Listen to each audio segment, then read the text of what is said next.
Hello, kind listeners, and welcome back to What I'm Looking At, or WILA for short. If you're short on time and you're telling someone about the podcast, just go ahead and say WILA, and they'll be like, what?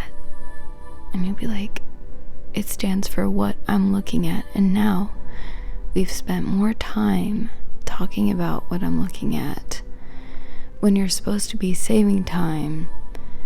But for me, it's great because the more time you take to talk about what I'm looking at, the better.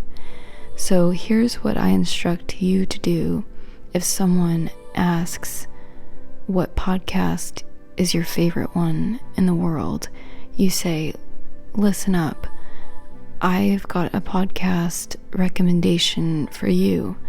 And you'll say, my favorite podcast is WILA, and it stands for What I'm Looking At, and make the gaps between the words pretty long. Not only will that build intrigue and suspense, but it will cement the podcast name in your friend's brain and dominate their thoughts for a second or two. And that is our goal.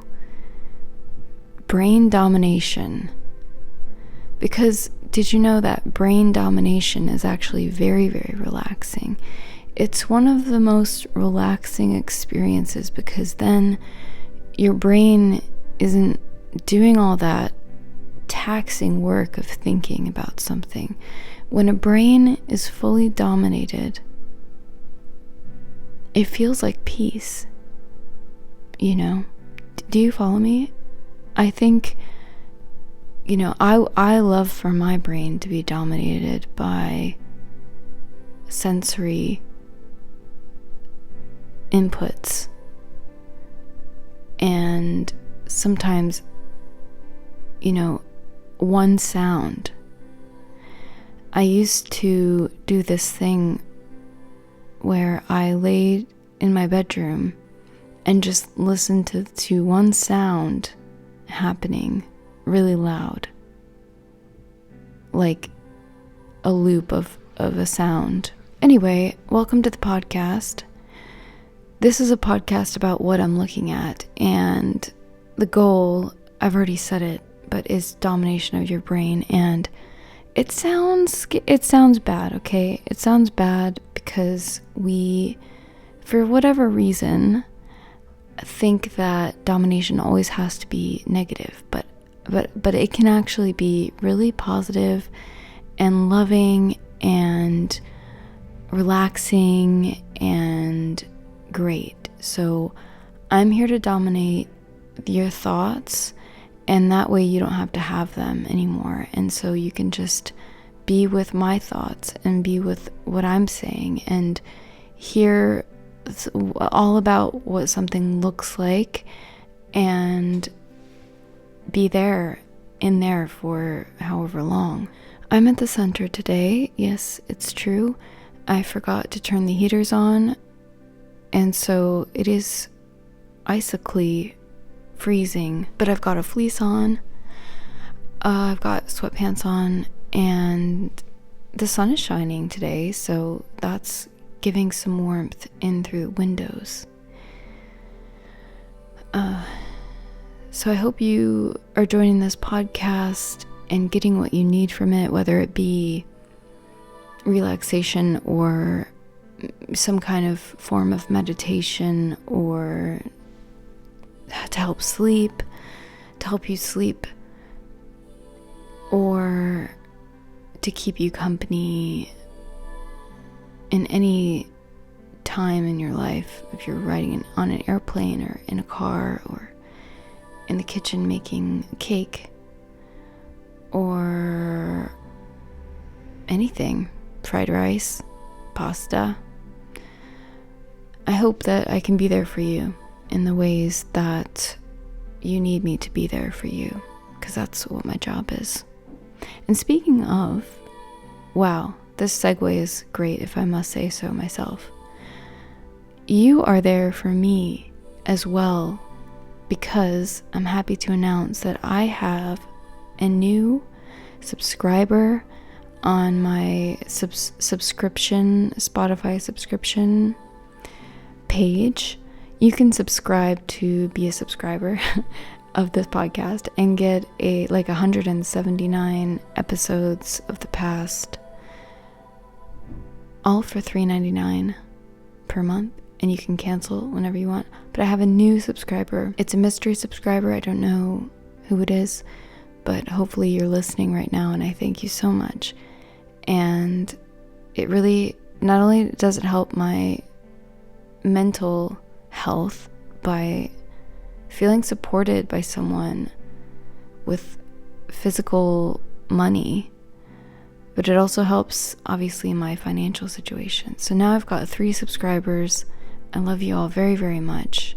Thank you endlessly. Thank you so much. I really value you. Thank you. And now I want to tell you about what I've been up to lately, because this is the section of the podcast in which I just don't know what I'm going to say next, and it all tumbles out in a stream of consciousness extravaganza. But I do know that I want to tell you about my past week and what I was doing. I had my birthday.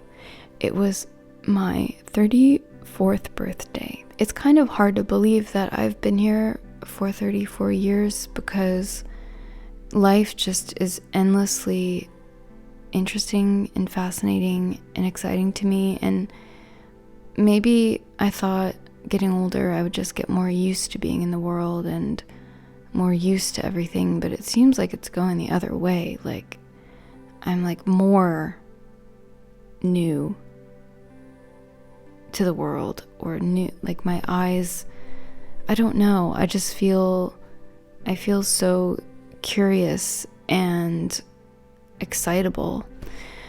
Anyway, I turned 34 and I had to go to London for a work-related event the day after my birthday in the morning. And London is pretty far from where I live in England terms. In Texas terms, it's like nothing at all, but there was no parking, and so I couldn't drive there, and the train didn't leave early enough, so I had to stay the night on my birthday and then wake up and go to this event the next day.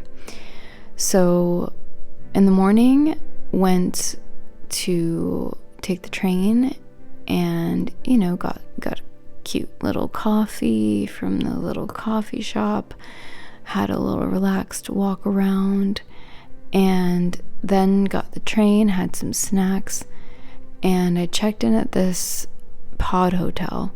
Now, if you've known me for a while, you'll know that I've stayed in a pod before, and it was a great experience. I really liked it. It was super quiet. I slept well. It had all sorts of doodads inside and like a mirror, and I don't know, it was just felt really nice. And so that's kind of what I was expecting this time around as well, but it was not that way. I arrived and I found out that it was pretty run down and not private. So the first pod I stayed in had a closing door, like you could actually lock the door and feel very secure inside. But this one just had a curtain, which not only was it not private, well, it was private, I was behind a curtain, but I thought that I would have some kind of locking capability, so I couldn't leave anything in the pod because I was going to go to my friend's house after, which is fine. I took all my stuff with me and went on my way. But later I found out that the drawback with the curtain as well is that it was very loud in the actual space. So people were coming in and out all night, and there was actually a bar beneath the pods, which was had like pumping bass till 3 a.m. And yeah, it was very loud. It was very kind of nerve-wracking to know anyone could just drunkenly think that it was their pod and come up and get into my pod where I was. And it just wasn't very clean, and there was, I don't know, it wasn't my thing. So second pod experience, not the best. I survived. I did go to my friend's house, and it was also her birthday, and that was very nice. I met some of her friends, and we even played some songs for her friends, which made me really nervous. I haven't performed in a long time, and I actually don't know that many of my songs on a regularly tuned guitar. But it's good to do things like that out of your comfort zone and when you're scared, and I did it. And then I had my work event the next day, and that was great, although I hadn't slept at all. So I don't think I was quite up to scruff. But yeah, I made it back. I made it back alive, and I'm 34 now. It's a new year. It's a new me. Every moment we are our new selves, though. I like to think about that. I like to think maybe this moment I'll be completely different me, and then the next moment I'll be back to my old me. But maybe we can never be back to our old me's. Something else to think about. Not much else to update you on. It's getting colder here. The days are getting shorter, and the sun is going down very early. Fires are being lit. November time is always one of my favorite times of the year. Not just because it's my birthday, but it's just, it's cozy. The weather's changing. Darkness is coming. Winter is upon us, and I just like it. Maybe it's because I grew up in Florida, where the seasons don't really change that much. It's basically the same all year round. And so now, living in a place where the seasons do change, it's very exciting, and it's just always changing. It's so nice to see everything in flux all the time. All right, if you're using this podcast to relax a lot, like ultra relaxation mode, please, now is the time when I'm gonna look at something, and maybe you should go find a very comfortable place to relax, like a chair or a sofa or the floor, or somewhere just very comfortable, and then we'll get started. And if you're just using it as background noise or to be entertained or for sleep, you should already be laying down. But for any other reason, carry on, do your thing, and I'll just be talking about what I'm looking at. Today, I thought I would look at something that is always with me and has always been with me for my whole life so far. And those are my hands. Yes, that's right. But specifically, I want to talk about the ring. I'm sorry, that was a little bit misleading. It's not my hands. We're not going to be focusing on my hands. We're going to be talking about the adornments on my hands, which grace my fingers. And those are the rings on my hands, on my fingers. So I'm a person who loves rings. I've been into rings for the past couple of years pretty heavily, but it's not like I go out and buy rings all the time. I just always have them on, so I don't take them off. I just have them on all the time. I even sleep with them on because they don't bother me. So we're gonna have kind of a tour of my rings on my hands. And we're going to start with my left hand. So on my left hand, we'll start with my pinky. We have a gold ring, and it's the smallest ring I have, hence why it's on my pinky. And I believe it's 9-karat gold. I can't remember what carat it is, but it is gold. And it is very roughly, generally, it's a little bow tied in a bow, not like a bow tie, but a bow, like a ribbon bow. And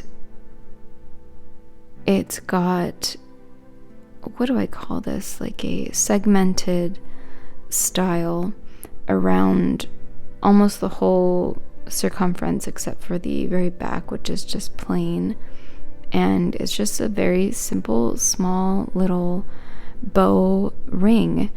And I will share with you that it is made based on a ring that the person who made it had when they were very young. So it's a replica of a ring that my friend Simone had when she was young. And Simone is a brilliant jewelry maker. She has a company called Spur, and they do a lot of jewelry renovations now, which is like you send your jewelry off to them and they will remake it into a new piece for you. They do such beautiful work, and I'm very lucky to have some pieces by her. But we met a long time ago, and we've been friends for a while. But that is on my pinky.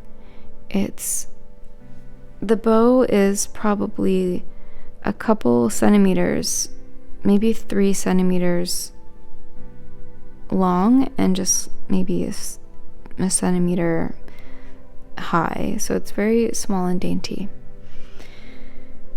And the ties, like the bits that hang down of a bow, are not very long. They're just it's just a little bow, very dainty little bow. The next ring finger I'm going to tell you about has 2 rings on it. The top ring is my mother's wedding band, and my parents are divorced, so she doesn't wear it anymore, but she gave it to me the last time we visited her, and it's from the 1980s. It's very of the time. It's pretty thick. It's probably at least 24 karat gold if I were to guess, and it's got tiny diamond studs, and I'm going to count them for you. 1, 2, 3, 4, 5, 6, 7, 8, 9, 10, 11, 12, 13, 14 diamonds in this, and it's a design that's sort of, it's very simple, and the diamonds are in a diagonal layout. So there's 4 diagonal lines going across the front of the ring, and in those lines the diamonds are sitting, and that's really all there is to it with this ring. It's slightly tapered to being fatter, more wide in the front, and then it goes a little less wide onto the back. But again, it's a very simple ring, and it's my mother's wedding band. Below the wedding band, I've stacked this other ring that I have, which, oh, yes, I said it was my mom's band is gold. This other one that I have under my mom's wedding band is made of rose gold. It's the only ring that I have that's made of rose gold, and it's got 2 pink sapphires. It's also a very simple ring.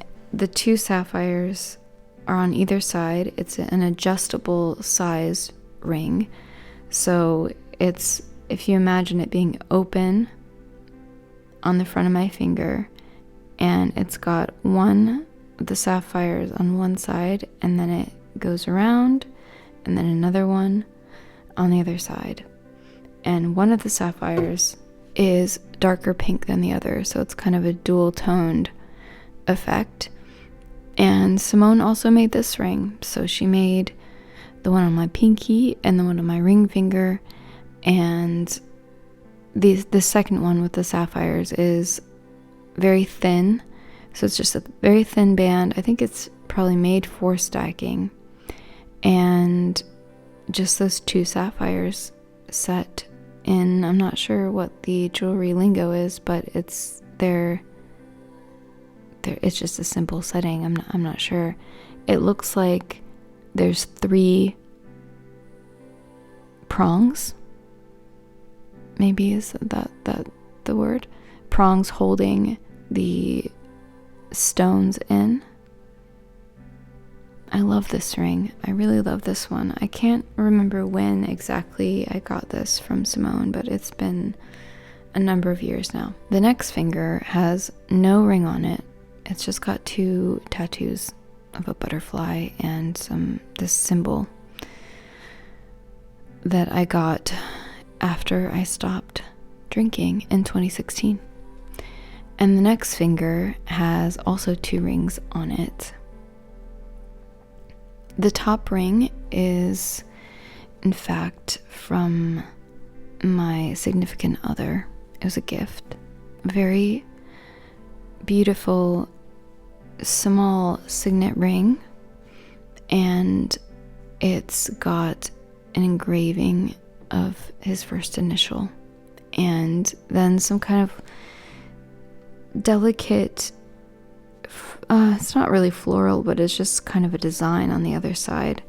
And it's very slightly a heart. It's not an overt heart, but if you look at it, it does have a dip in the middle, which indicates that it's heart-shaped.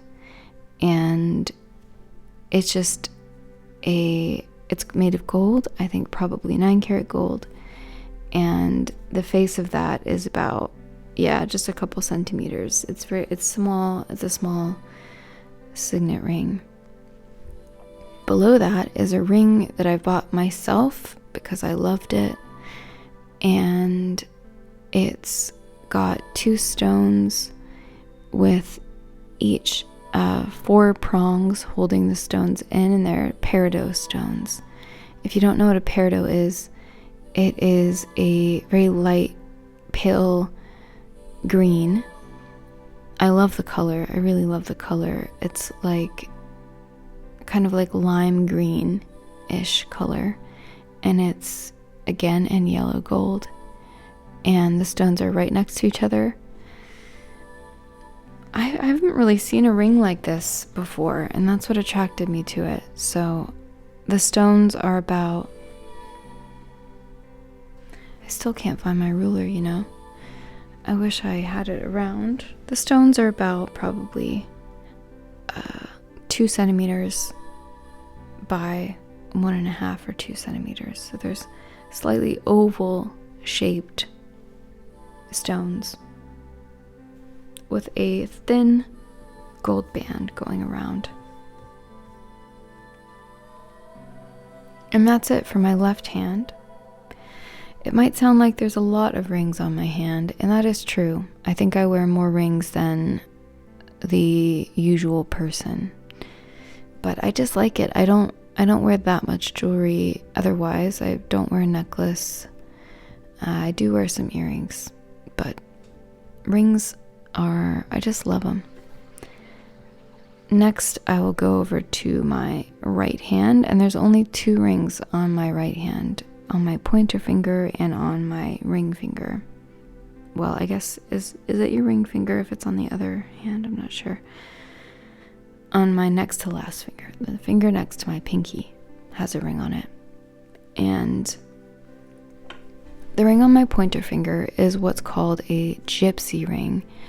I got this as a gift from, again, my significant other, who does a very good job at picking rings for me, I've learned.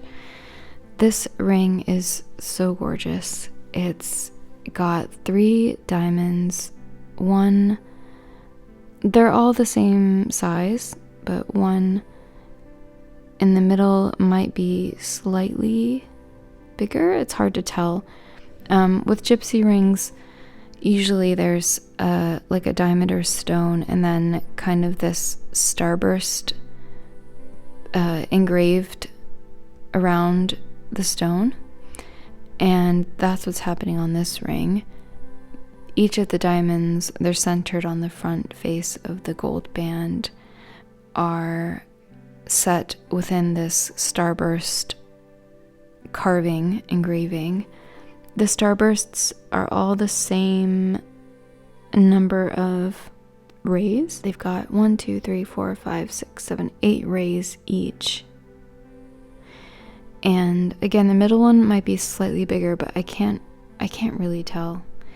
And other than that, it's just a band, a gold band, and it gets, like my mom's ring, it gets slightly bigger on the front of it, and behind on the back of it, it's not as big, but there you go. That's definitely one of my favorite rings, maybe my favorite ring that I have on, if I had to rate them, which I don't. And the last ring on my fingers is my grandmother's wedding band, and this is the simplest ring of all. It is just a ring. It's just a band, and the only detail it has, if you look really close, is it's a little bit, it's got a little border. I don't know the language. Again, I don't know what it's called, but it looks like it's just got a tiny border around each side, flanking the main band, just giving it a little pizzazz and personality. And I think my mom gave me this ring a couple years ago, and I haven't taken it off since. It just fits my finger really, really well, perfectly. I'm trying to get it off right now because I was trying to look inside, because I know that there's some kind of engraving on the inside, but I actually can't get it off of my finger, so it fits very well.